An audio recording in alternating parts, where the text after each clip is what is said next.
واخويا بقدر اللي بغا يقول يعاود لما انا راجل وما كان عادي ما كان حقر ما كان تعدى بصح شت بنادم كي توصلت اخويا بقادر يفهمني وداك الشيء بالبروف وحفيت معاها وراه عندي فيديوهات نتاعها ومستعرفه وقالت لي اخر مره وديرني تحتك ومن ومن وقالت لي هاش المهم واش نقول لك عبد القادر وفي التالي من طرق منايا وكذا ومنا شافتني الدوزيت وكذا فهمتني كنت صاحي مريقله في الحق الديفويات على التليفون هالنوامر راني درت فعلت جبت لك قابض ها انتي ها انا دابا تفري معايا ندير انا وكش حاجه ماشي هذيك طلق اللي بغيتي قال حبيبي على ما بقدر ربك وفي التالي لقيت راسي مدكك حبا شافتني الدوزات قلبت عليا قالت لي كنت نضحك وهذيك الهضره وانا خاطئني وبغات تدوب بقدر ربك انا عمر نويت نفني ولا نعدي شي وحده عارفني كي داير خويا زكوره.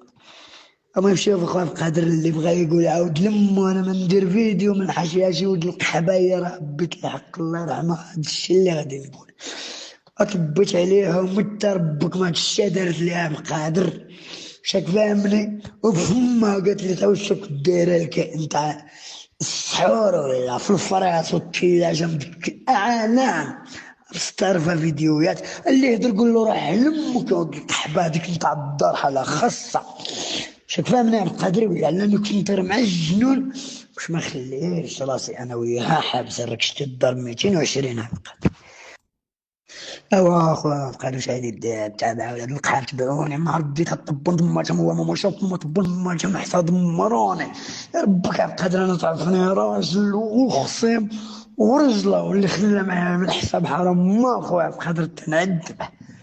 المهم شوف خليني على ما غادي نوصل يدبر عليا شو غادي نصيفط لك بنادم ياك غادي نصيفط لك بنادم اخويا في قادريه.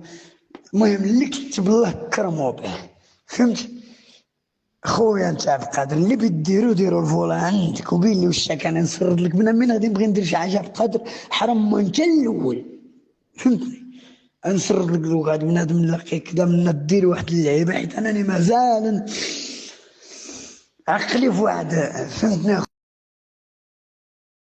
حي النصر بوجدة اهتز على وقع جريمة بشعة هزات المغرب.